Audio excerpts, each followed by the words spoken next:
Buenas tardes. Bien, vamos a ver hoy el tema 6, técnicas de modelado y entrenamiento en habilidades sociales.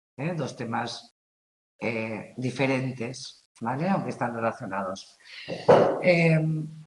Tanto las técnicas de modelado como las habilidades sociales son también temas que veremos mucho en consulta, ¿eh?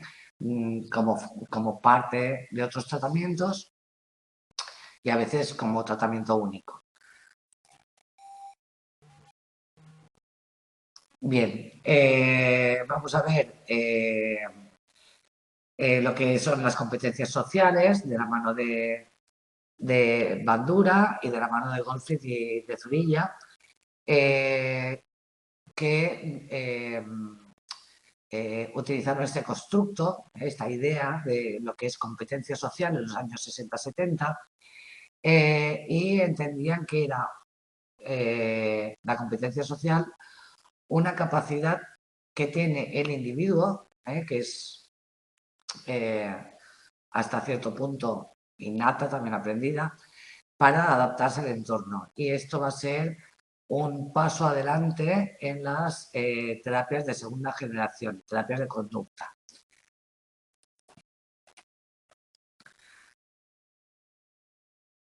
Bien, empezamos con el modelado.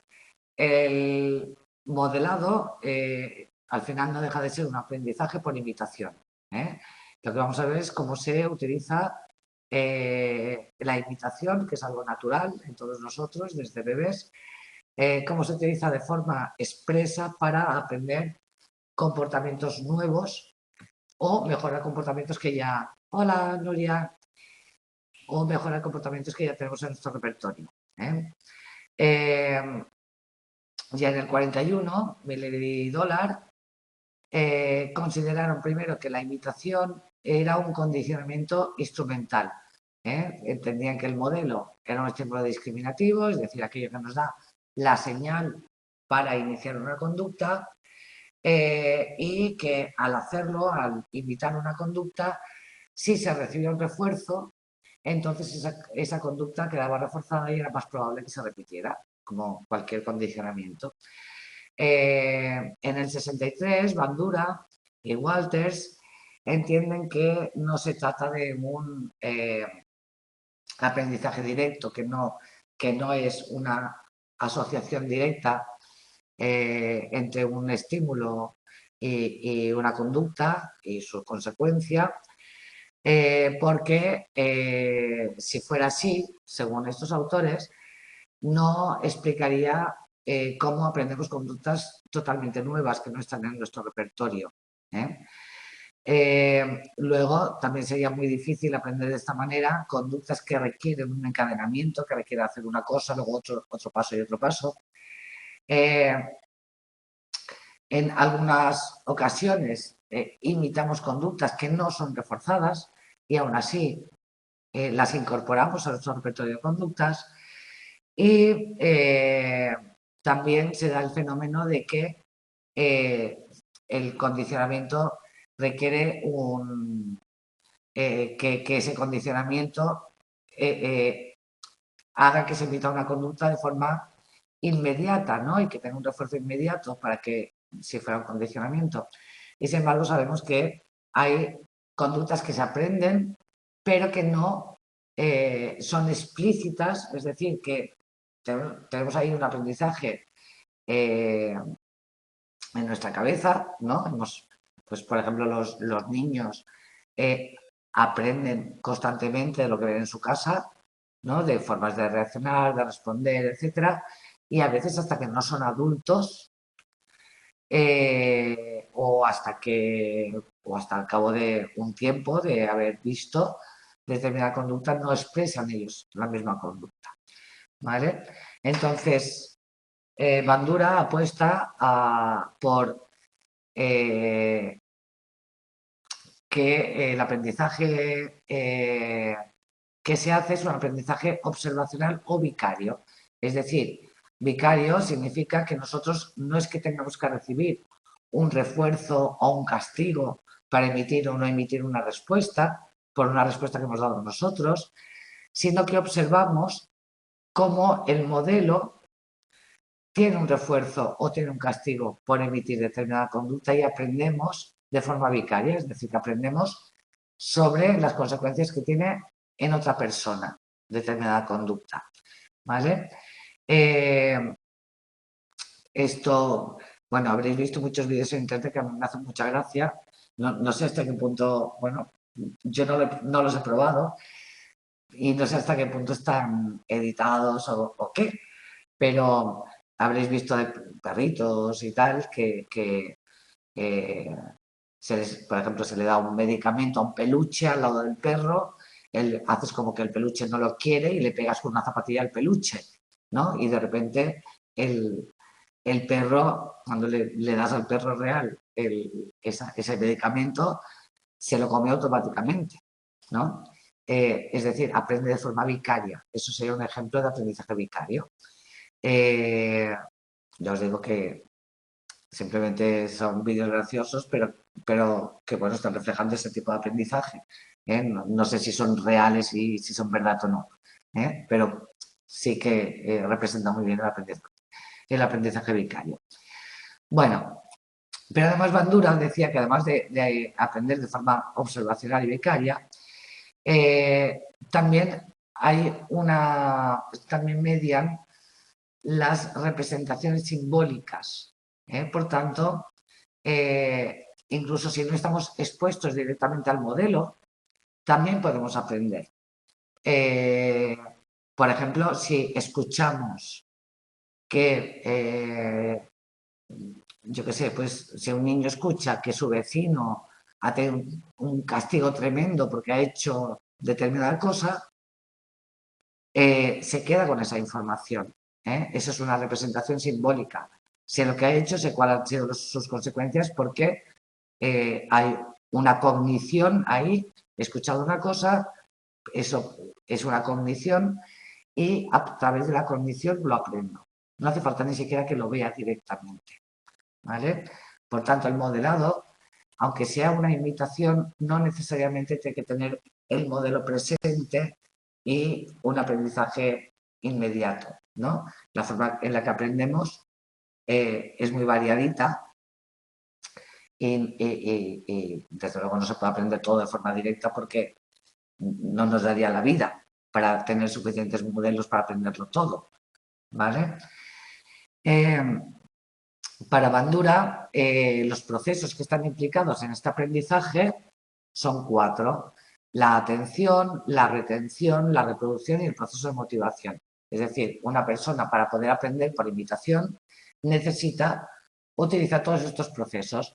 La atención, lógicamente, porque si uno no atiende a lo que está viendo o al modelo, pues simplemente eso no se registra en nuestro cerebro, ¿no?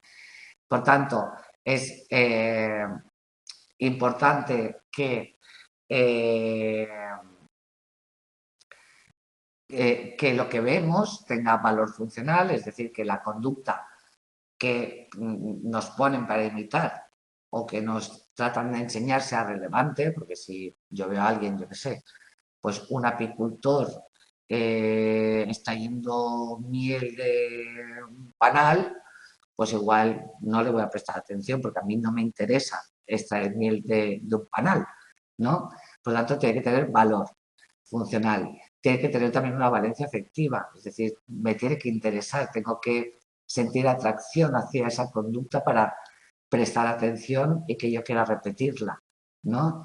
En fin, que la persona o la situación que observo tiene que ser interesante e importante para el que quiera aprenderla.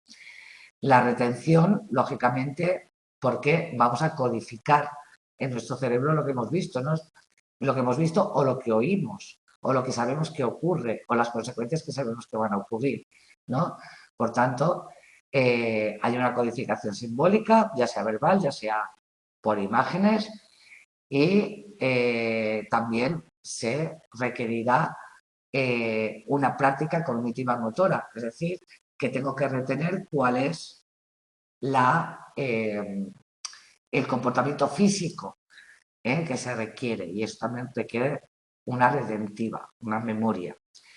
El siguiente proceso es el de reproducir una conducta, porque puedo haber prestado atención, puedo haber retenido, me puedo haber quedado con toda la historia, pero luego yo tengo que ser capaz de hacerlo yo, ¿vale? Por tanto, eso requiere primero una representación cognitiva, que es lo que quiero hacer. Tengo esa información en mi cabeza, sé que yo quiero hacer eso mismo. Tengo que haber observado una actuación, tengo que reproducir esa actuación, tengo que recibir un feedback de por aquí sí, por aquí no, esto está bien, esto está mal, y extraer de ahí unas reglas generales que son las que me sirven para aplicar esa misma conducta en distintos escenarios, ¿vale? Si imaginemos que estamos enseñándole a un niño a saludar, a decir buenos días, cuando entra en una sala y hay gente, ¿no? El niño o sea, no dice buenos días cuando entra en el cuarto de baño, aunque haya gente en el cuarto de baño. Dice buenos días cuando entra en una sala, pues con adultos, yo qué sé, pues porque se va a empezar una clase. Hay una serie de reglas de cuándo es apropiado y cuándo no es apropiado decir buenos días. No basta con reproducir una conducta de forma rígida, sino que se tienen que extraer unas reglas generales que nos sirvan para distintos contextos.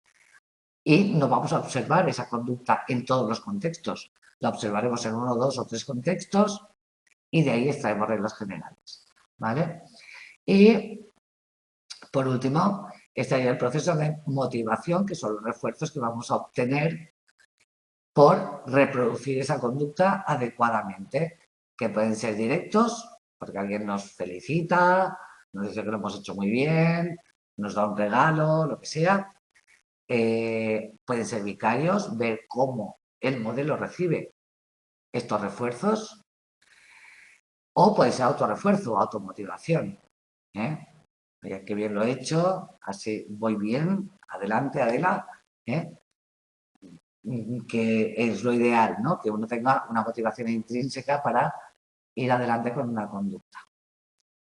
No, ya tú cuando quieras me interrumpes y comentas lo que quieras, ¿vale? Bueno, las funciones. ¿Para qué nos sirve el modelado? Pues para aprender conductas nuevas que no están en el repertorio. Por ejemplo, por ejemplo, un niño con trastorno del espectro autista que no suele tener iniciativa para empezar una conversación o para saludar, le estamos enseñando a tener la iniciativa de saludar, ¿no? De saludar, dar la mano cuando le presentan a alguien. Y es algo que no ha hecho, es una conducta que tenemos que instaurar, que empezar de nuevo. También sirve para inhibir conductas. Cuando vemos que una conducta es una conducta que no queremos en el repertorio de la persona, pues por ejemplo una rabieta, se puede hacer un trabajo de imitación en el sentido de que que observamos a un modelo que recibe un castigo por hacer determinada conducta, por ejemplo, ¿no? Entonces nuestra imitación será lo contrario de lo que hace el modelo, porque vemos de forma vicaria que está recibiendo un refuerzo, o sea, un castigo, en este caso, ¿vale? También para incitar conductas, conductas que ya están en el repertorio, pero que hay que iniciar. Pues, por ejemplo, personas muy tímidas que, por supuesto, saben tener una conversación, pero les resulta muy difícil tener la iniciativa de entablar una conversación cuando están en un ambiente desconocido. Modificar valencia emocional de conductas o motivar conductas. Bueno, ¿qué cosas tenemos que tener en cuenta a la hora de utilizar el modelado? Es muy importante, por ejemplo, las características del modelo. Será más efectivo si el modelo que observamos tiene alguna relación con nosotros, que aprendemos. Por ejemplo, que sea del mismo sexo o de la misma edad o que le veamos una competencia parecida a la nuestra. Luego veremos esto de la competencia, cómo funciona. Mejor si tiene valor afectivo. Por ejemplo, un niño o una niña que están aprendiendo a jugar a fútbol, pueden visualizar vídeos de jugadores o jugadoras que para ellos sean personas muy valiosas, ¿no? Que sean sus ídolos, que admiren.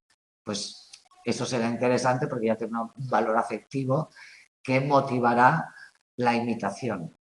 Que tengan cierto prestigio, un jugador que no lo conoce nadie, pues tiene mucho menos interés que un Messi o un Ronaldo, ¿no?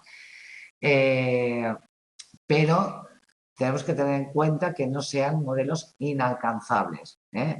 No nos podemos ir al top, a no ser que el niño ya o la niña ya sean buenos jugadores de fútbol, pero que vean la posibilidad de llegar a ese nivel. Si no, será frustrante. Cuando, por ejemplo, en muchas charlas de estas motivacionales de empresa, es muy habitual que los conferenciantes pongan como ejemplos pues al creador de Google y al creador de Facebook y ¿no? A gente con super empresas multimillonarias. Claro, si lo que pretendes es motivar a un pequeño, mediano empresario o a personas que quieren emprender, pues quizá no es un ejemplo que motive excesivamente, porque nadie que sea mínimamente realista se cree que puede empezar un negocito en España, en un garaje, y acabar siendo multimillonario. Es poco probable, ¿no? Igual la gente que es muy idealista y muy motivada puede ser que le motive, pero la mayoría de gente lo ve un ejemplo tan inalcanzable que no le sirve como referencia. Por tanto, tiene que ser alguien que te pueda servir como referencia, por ejemplo, que haya empezado a un nivel parecido al que tú tienes, ¿no? Si estamos dando una charla para emprendedores en Menorca, pues puede ser muy motivador. Pues yo me acuerdo eh, de un empresario de aquí al que yo invité a que diera una charla a un grupo de alumnos que estaban estudiando informática, y él explicó que él empezó pues en su casa, fisgoneando con un ordenador, y que entonces se dio cuenta de que le gustaba mucho el tema de la informática, y entonces apuntó a clases, hizo el acceso a la universidad y se apuntó a la UNED, ¿no? Esto es muy motivador para alumnos que ya tienen bachiller y que tienen esa posibilidad y que ven que alguien ha podido montar una empresa y que estaba en un nivel muy parecido al que tienen ellos, y al interés y la motivación que tienen ellos, ¿vale? Y es muy alcanzable ese modelo. Por tanto, tenemos que tener en cuenta eso. Y que la eficacia también al realizar la conducta sea una eficacia alcanzable. Si esto, si, bueno, que lo que vemos que el modelo hace, nosotros nos veamos capaces de hacerlo. En algún momento, aunque sea con entrenamiento, pero en algún momento lo podamos llegar a hacer. Respecto a las características del observador, lógicamente necesita un mínimo, porque hemos visto que hay una serie de procesos que se ponen en marcha, como la atención, el procesamiento cognitivo, la capacidad de reproducir una conducta, y para eso hace falta un mínimo de capacidades cognitivas y atencionales. Una persona que no sea capaz de prestar en absoluto atención, le resultará difícil aprender por imitación. El nivel de ansiedad muchas veces interfiere con esta capacidad de atención y de retención. Y, por tanto, cuando se entrena una capacidad, tenemos que asegurarnos de que la persona está mínimamente relajada, que está en un ambiente de confianza, que no se siente juzgada, que no se siente... Porque un nivel excesivo de estrés, un poquito de estrés siempre viene bien, pero un nivel excesivo de estrés nos va a bloquear toda esta capacidad de atención y cognitiva. Y que tenga también habilidades y competencias suficientes para iniciar o mejorar la conducta que está entrenando. Si es una persona que de ninguna manera puede alcanzar esa conducta, pues al final lo que le vamos a provocar es mucha frustración y que no quieran intentarlo. Estoy pensando, por ejemplo, en las personas a las que les cuesta hablar en público. Si empezamos poniéndoles vídeos de grandes oradores de la historia, con una capacidad brutal y una flexibilidad para contestar cualquier pregunta del público, darle la vuelta a los argumentos, ¿no?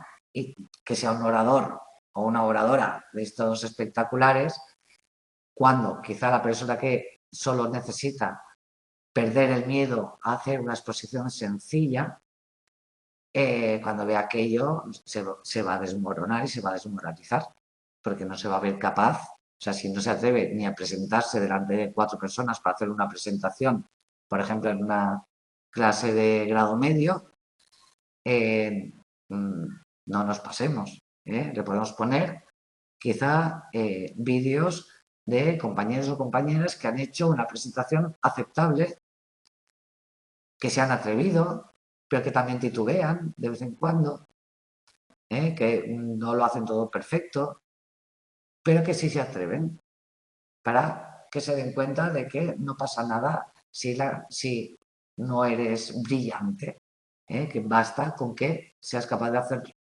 lo básico, para empezar. Luego, si necesita ir mejorando, pues siempre se puede seguir con el entrenamiento. Vale. ¿Cómo ejecutamos en una consulta? ¿Cómo hacemos un modelado?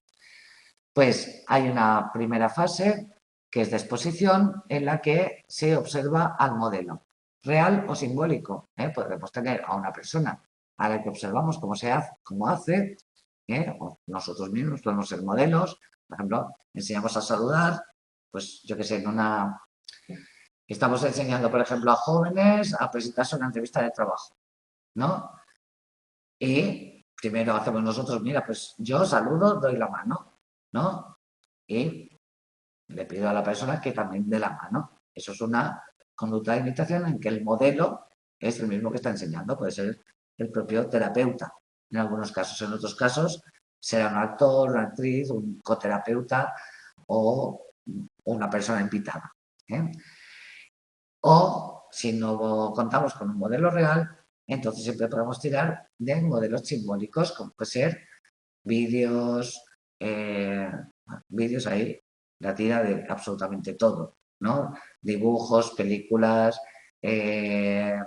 material que hayamos hecho ad hoc con animación, puede ser, bueno, infinitas las maneras. La segunda fase es la de adquisición, que implica esta parte de atención, retención y reproducción. Y la tercera fase es la de ejecución.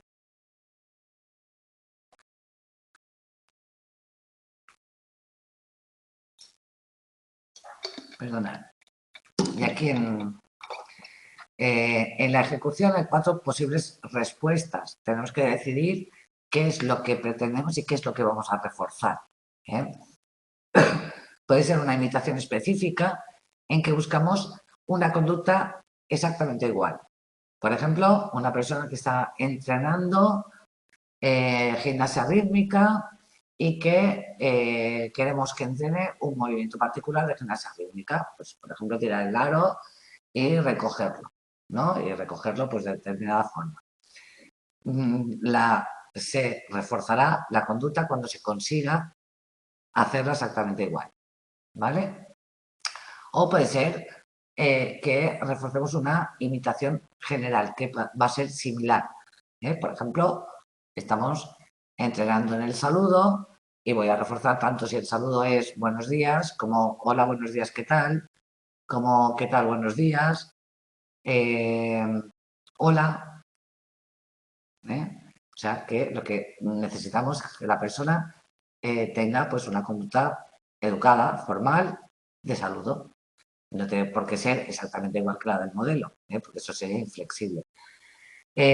O podemos reforzar la contraimitación específica, que es la conducta contraria, exactamente la contraria de una conducta concreta, o una contraimitación general, ¿vale? La imitación específica se da más cuando hay reforzamiento vicario, cuando hay castigo, lo que se consigue es una contraimitación. Vemos que a otro lo castigan por, yo qué sé, pues por ser atrevido, pues por ejemplo, es que este aprendizaje se hace de forma natural en muchos sitios, ¿no? Un adolescente que ve a otro adolescente queriendo ligar con una chica y la chica lo ignora o se burla de él. Eso podría suponer para el que observa, para el adolescente que está observando, un aprendizaje de contraimitación, por castigo vicario, que como el otro es castigado, porque es ignorado, se burlan de él, y entonces esto hace que yo no voy a acercarme a la chica de esta manera, no voy a intentar hacer un acercamiento para ligar, o por lo menos no lo haré así. ¿eh?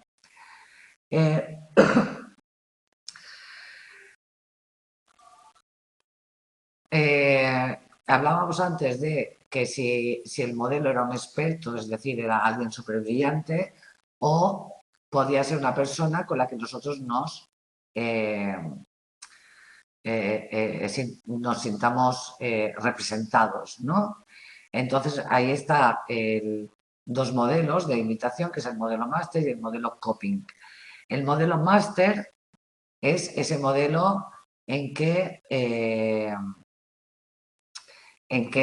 presentamos al crack, al que lo hace súper bien, al que es un maestro, una maestra de determinada cosa. Por ejemplo, ¿para qué iría bien el modelo máster? Pues en un entrenamiento para los Juegos Olímpicos o para competición de gimnastas que se fijen en los mejores gimnastas, en cómo lo hacer exactamente para imitar. ¿Por qué? Pues porque esas personas ya están en un alto nivel, quieren seguir avanzando, no les da miedo seguir avanzando y necesitan modelos de muy alto nivel. Sin embargo, si la conducta es una conducta que a uno le provoca miedo, ansiedad, como hablar en público, pues lo que os decía antes, mejor alguien que hable en público normal, incluso que se equivoque, incluso que se trabe, pero que hable. Será mejor ese que un máster, porque el máster nos va a provocar mucha más ansiedad en lugar de disminuirla.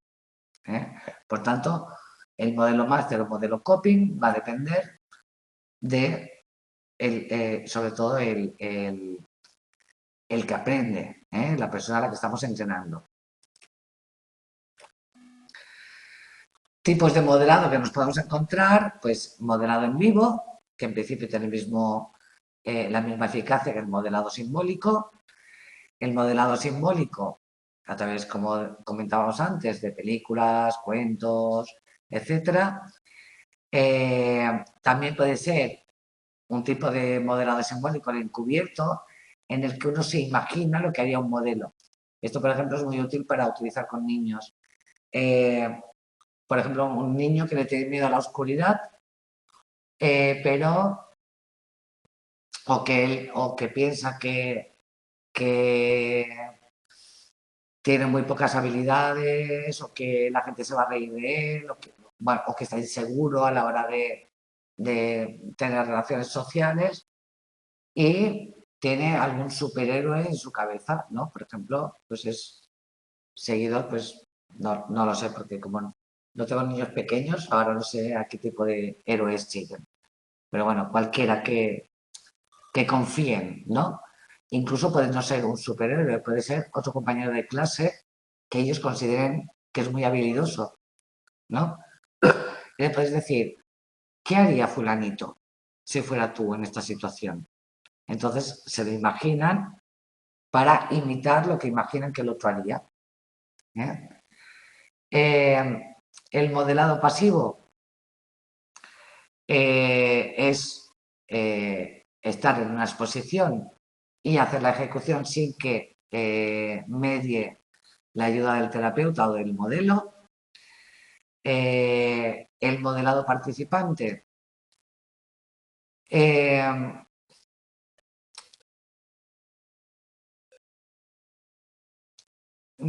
que es una exposición del modelo ante una situación, se instiga y se ensaya la conducta, se retira progresivamente los instigadores del inicio de la conducta y luego se practica en otros contextos. Esto es un modelado participante.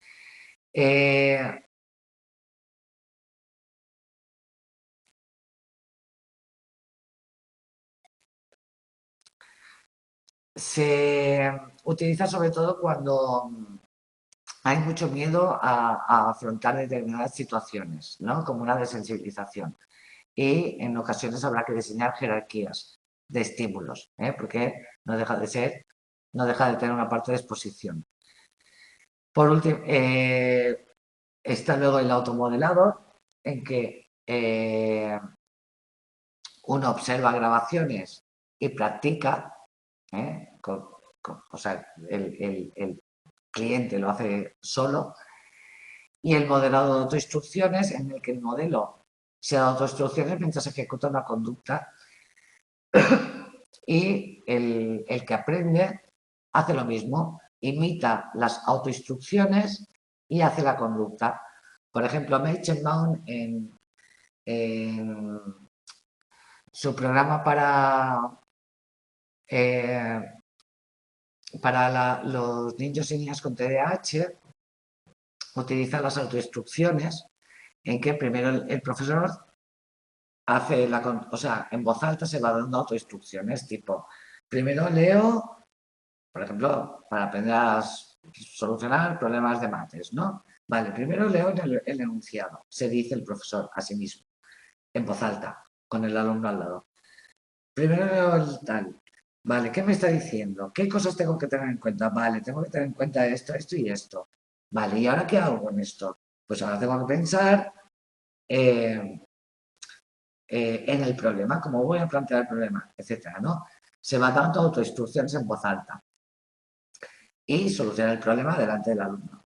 Luego, invita al alumno a que haga lo mismo, a que se dé autoinstrucciones en voz alta para hacer un ejercicio de matemáticas. Esto le sirve al profesor para escuchar si las autoinstrucciones que se está dando el alumno son adecuadas. Luego, una vez el alumno ha aprendido a darse autoinstrucciones en voz alta y a seguir sus propias autoinstrucciones, va a dárselas en voz bajita. Y por último, solo las piensa, ¿vale? Que al final y al cabo es lo que hacemos de forma natural si no tenemos problemas de atención, ¿vale?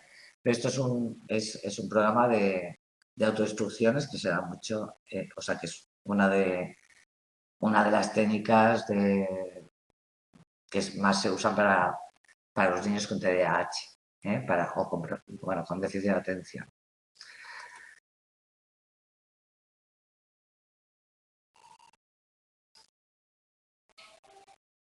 A ver si me pasa la página. Vale.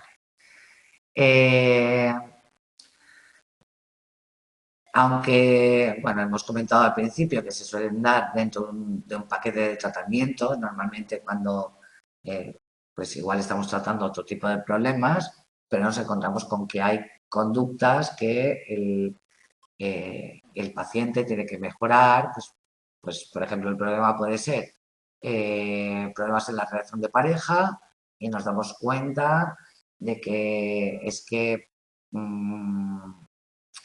el paciente que nos consulta no puede mejorar su relación de pareja porque hay determinada habilidad que no maneja y que es una fuente de conflictos, ¿no?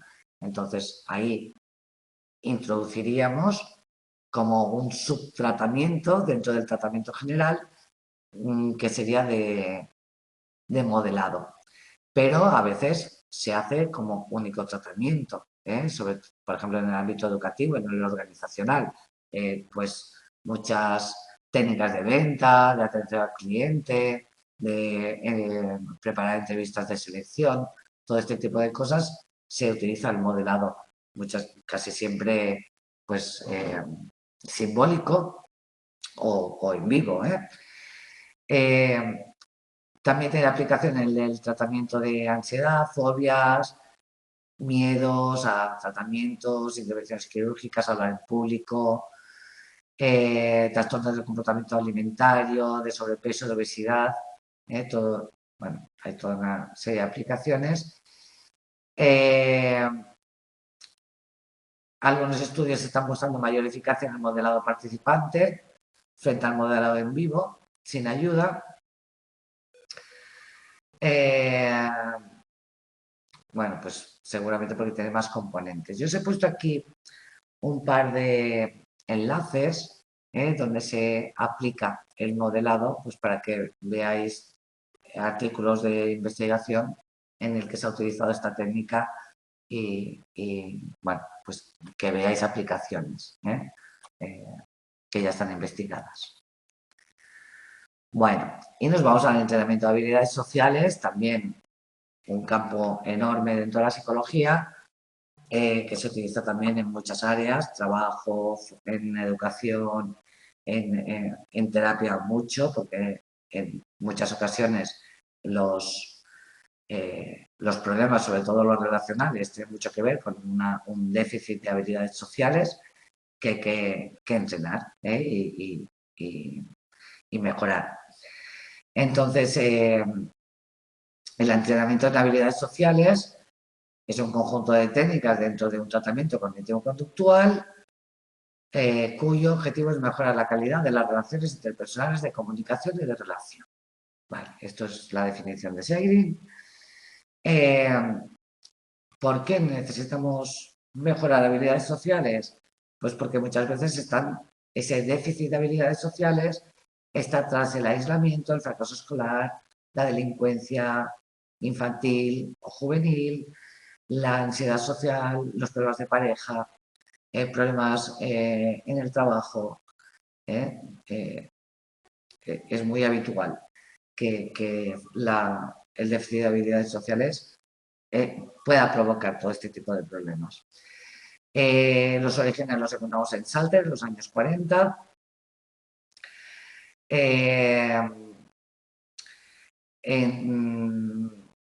Wolpe habló por primera vez del término asertividad como sinónimo de habilidades sociales. Lo que pasa es que la asertividad solo es una de las habilidades sociales que tenemos que entrenar, una de las complicadas. Esta es de las que casi nadie tiene mucha habilidad. La asertividad y es fundamental sobre todo para la resolución de problemas y para manejarse de una forma sana en las relaciones. Kelly, desde el aprendizaje social, entiende que las habilidades sociales son conductas aprendidas y cuya adquisición y mantenimiento se explica por reforzamiento positivo, por experiencias de aprendizaje vicario y observacional, el modelado, por retroalimentación interpersonal que refuerza o inhibe una conducta y por el desarrollo de expectativas cognitivas respecto a las situaciones interpersonales. Todos nosotros, antes de afrontar una situación de relaciones, sobre todo en un ámbito en el que igual no tenemos muy claro cómo podemos actuar, pues, por ejemplo, cuando empezamos a trabajar en una empresa nueva, tenemos compañeros a los que no conocemos, etcétera, tenemos una serie de expectativas sobre lo que va a pasar. Y esto ocurre mucho, eso cuando hay un cambio de trabajo, ¿no? Imaginaos que estáis acostumbrados a trabajar en una empresa donde la confianza entre el equipo de trabajo es alta, se puede opinar tranquilamente, se puede proponer mejoras y no hay ningún castigo, ¿no? Sino que se refuerza ese tipo de conductas. Y nos vamos a otra empresa y actuamos de la misma manera. Y empiezan a pegarnos palos por todas partes, porque ahí no está bien visto que uno dé opiniones o se ve como que quiere destacar entre sus compañeros o que quiere enseñar la oreja, ¿no? Tenemos que tener la capacidad de ajustar las expectativas en distintos contextos y hasta no haber observado el contexto nuevo, ir con un poquito de cuidado, ¿no? Respecto a las conductas que son aceptables o no son aceptables en ese contexto, ¿no? Porque todos hacemos predicciones de qué va a pasar si. Bueno, los modelos que explican el comportamiento que es incompetente, hay varios modelos de déficit de conductas, porque ha habido una socialización deficiente, no hayamos aprendido bien de nuestros padres o de nuestros cuidadores o de nuestro grupo de iguales, modelos de ansiedad condicionada, modelos de discriminación errónea, en que se interpretan mal las señales, de déficit cognitivo evaluativo, en el que se inhiben conductas porque prevemos que vamos a tener o que nos van a juzgar de una forma muy rígida, muy negativa, o para pensar algo malo de nosotros. Y el otro es el modelo interactivo, que en lugar de proponerlo en negativo, ¿no? El comportamiento incompetente, dice a qué se debe una conducta socialmente hábil, ¿no? Y va a requerir, para ser socialmente hábiles, necesitamos, primero, tener una percepción correcta de los estímulos, saber dónde estoy, qué es importante que observe, ser flexible, es decir,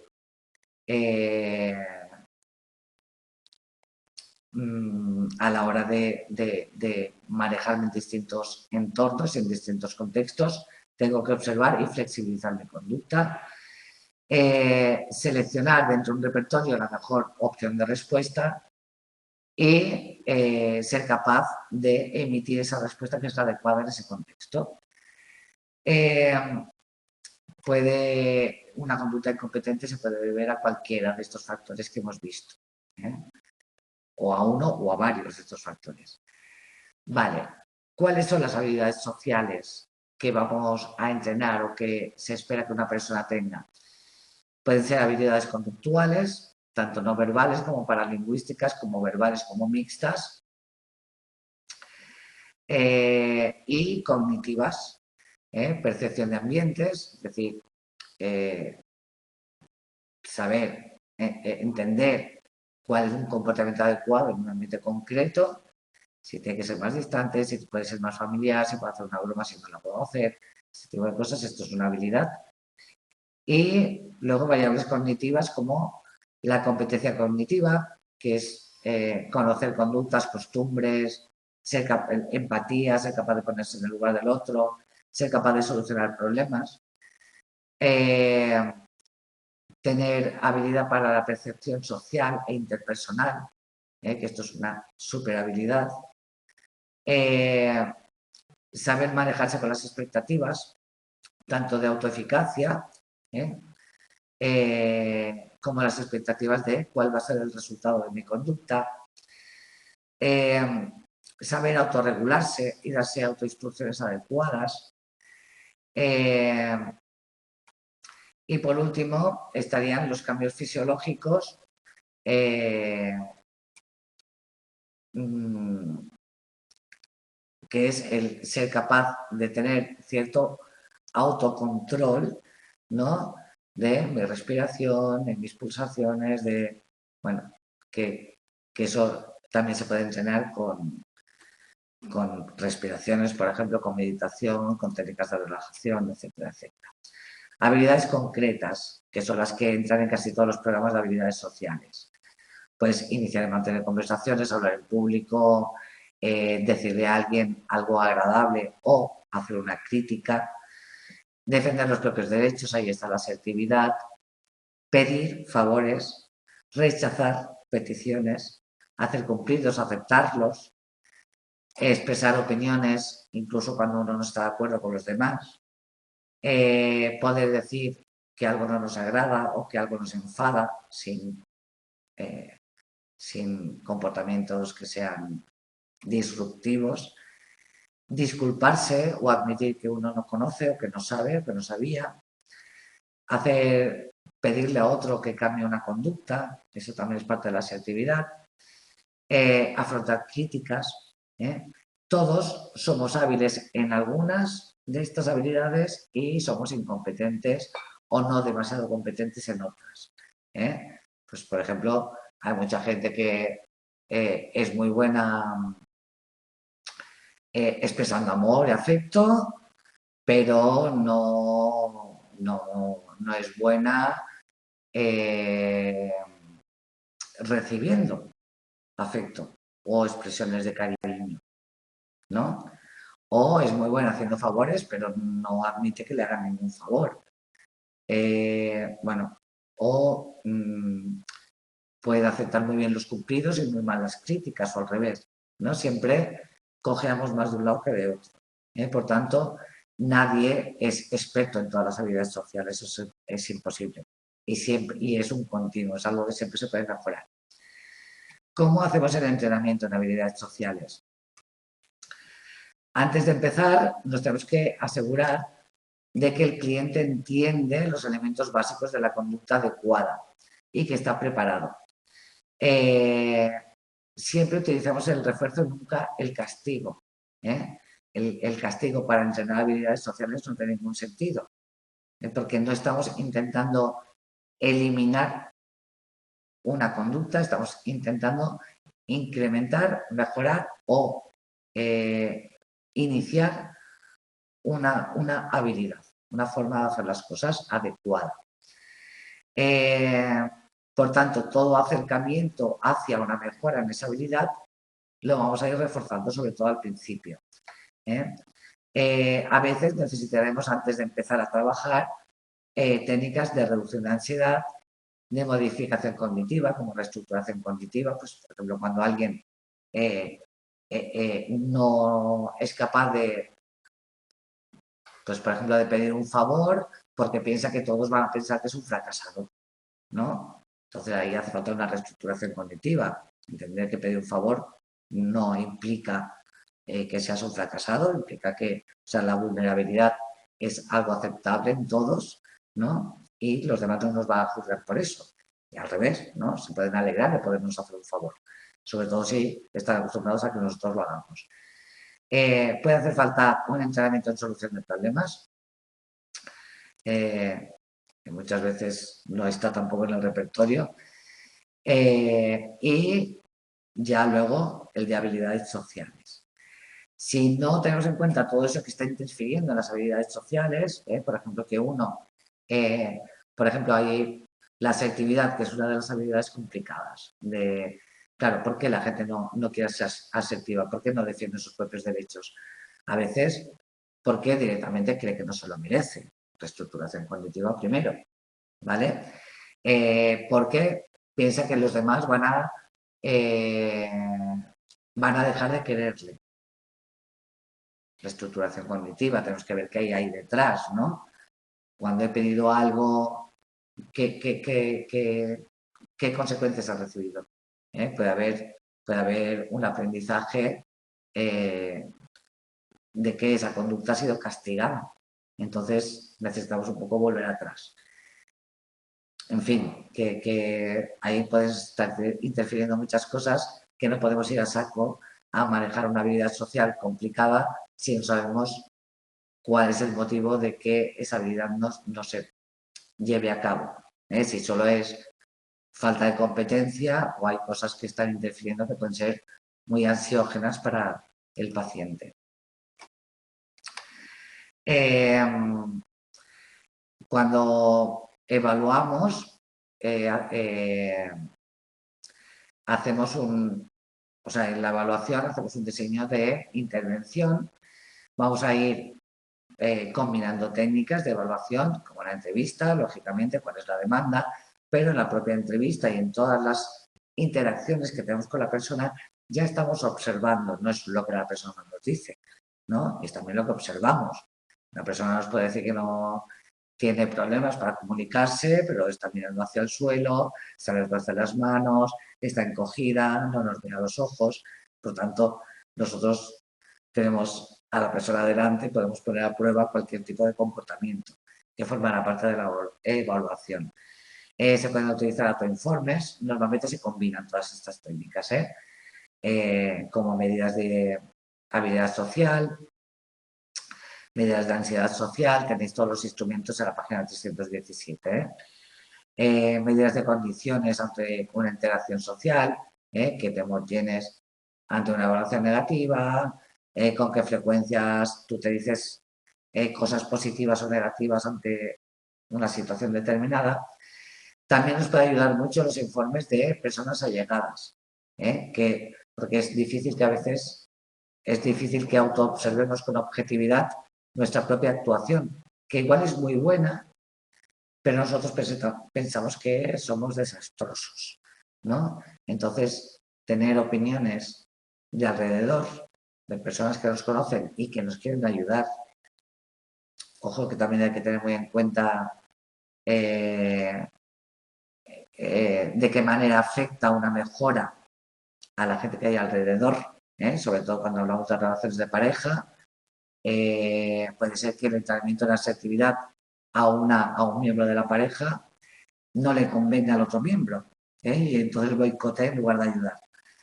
Por tanto, si incluimos un observador o un coterapeuta entre las personas que tenemos que están alrededor de nuestro paciente, tenemos que asegurarnos de que está implicado y que también está interesado genuinamente en que nuestro paciente mejore esa vida. Pues ser asertivo a veces a la pareja no le gusta. Que el otro aprenda a ser asertivo, que aprenda a defenderse o que aprenda a decir lo que no quiere. Porque ya hay un tipo de relación establecida que puede ser poco sana, ¿no?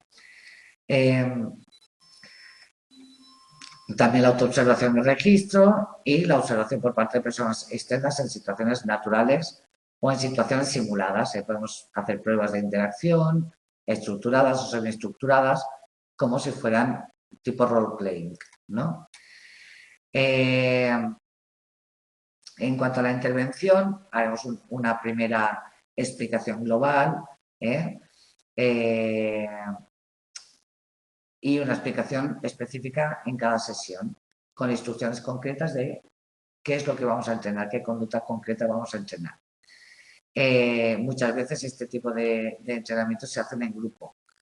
Por tanto, lo importante es que quede claro, no hablamos de conductas genéricas, sino, pues, si estamos entrenando esa actividad, pues primero tienes que decir qué te ha molestado de esta situación, centrándote en la situación y no en la persona. Luego tienes que decir cómo te has sentido y luego tienes que decir lo que quieres, ¿no? Son 3 pasos y estos 3 pasos los tienes que hacer exactamente así en el entrenamiento. Y tiene que quedar claro y específico qué es lo que esperamos que la persona haga. Luego, cuando la persona ya vaya asumiendo y asimilando este esquema, ya irá flexibilizando y adaptándolo a su forma natural de hablar, que al principio va a parecer un poco artificioso, ¿vale? Pero sí que es importante que quede muy claro cómo es cada conducta que queremos entrenar. Podemos hacer modelado en vivo, simbólico o participante, para que las personas vayan repitiendo o entrenando esa conducta nueva. Y ahí elegiremos si queremos un modelo máster o un modelo coping. Si la conducta que queremos entrenar es muy compleja, entonces la dividimos en trocitos y vamos entrenando un trozo tras otro. Si no, es imposible. Si es en vivo, pues facilita flexibilidad porque se pueden ir haciendo modificaciones y que el modelo se vaya adaptando a distintas respuestas. Y si es simbólico, pues nos permite la repetición. Por ejemplo, si es una grabación, se puede poner varias veces. Ensayo conductual, que se hará durante la sesión. Se puede hacer inversión de roles. Tú haces de terapeuta, yo hago ahora de ti. Y vamos a entrenar esta conducta. Pueden ser prácticas dirigidas.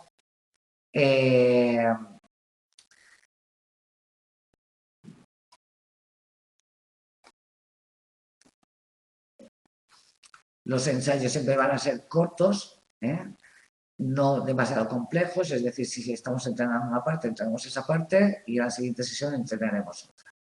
Sin mezclar muchos, porque si no, llega un momento que deja de tener sentido para la persona y que no sabe luego aplicarlo a otras situaciones. Por último, habrá un feedback o una retroalimentación. Lo de grabar la actuación es muy bueno para que la persona se vea cómo está actuando. Muchas veces es un buen refuerzo porque muchas veces las personas actúan mucho mejor de lo que ellas piensan que lo están haciendo. Por ejemplo, en una entrevista de trabajo, si tú grabas la simulación de entrevista, la persona se suele llevar la sorpresa de que lo hace bastante bien.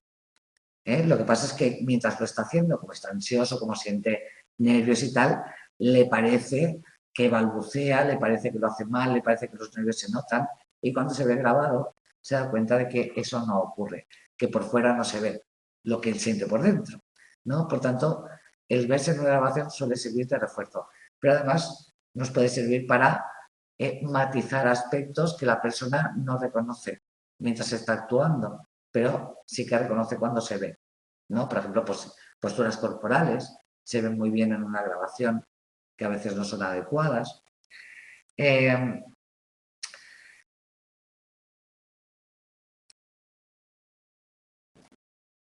Los refuerzos tienen que ir dirigidos a la conducta, no a la persona, no es que fíjate que es que no eres claro cuando dices las cosas, no.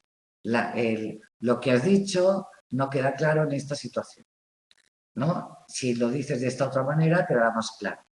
O sea, no es la persona que es incompetente, es su acción, lo que no ha sido del todo competente. El feedback siempre tiene que ser positivo y de cara a una mejora. Y, por supuesto, esto tiene que ser una conversación en que la persona también puede opinar si se ve, por ejemplo, la grabación y considera que está bien, pues lo podemos discutir.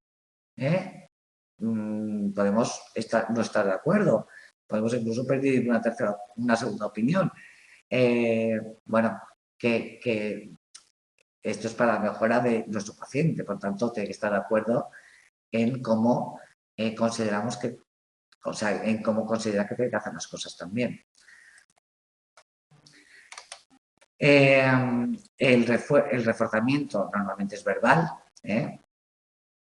al principio muy continuo, luego se va haciendo intermitente.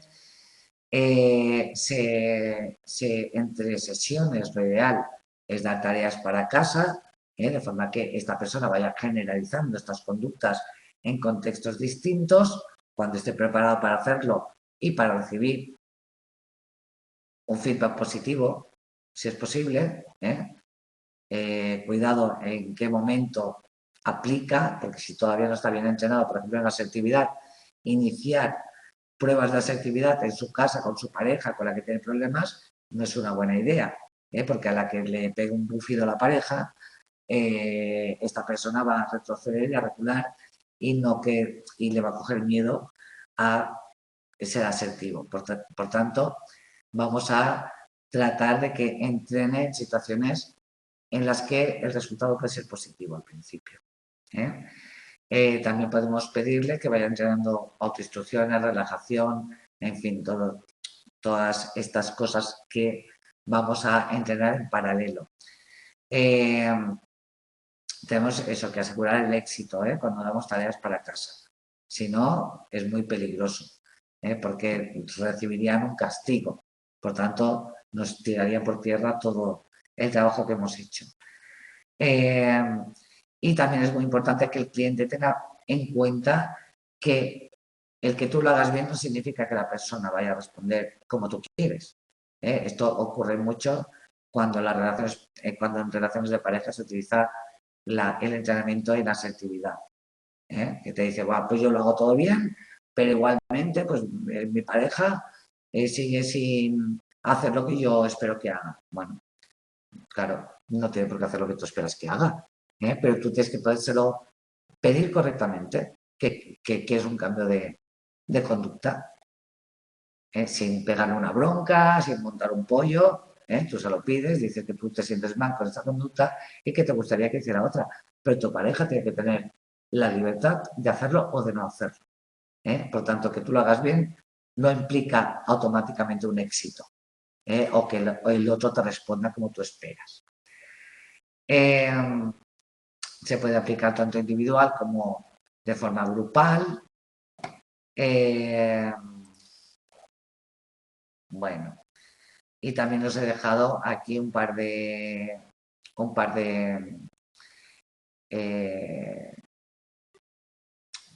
artículos para que veáis la puesta en práctica del entrenamiento de habilidades sociales. Vale, no sé, Nuria, si sigues por aquí, si hay alguna pregunta o alguna duda.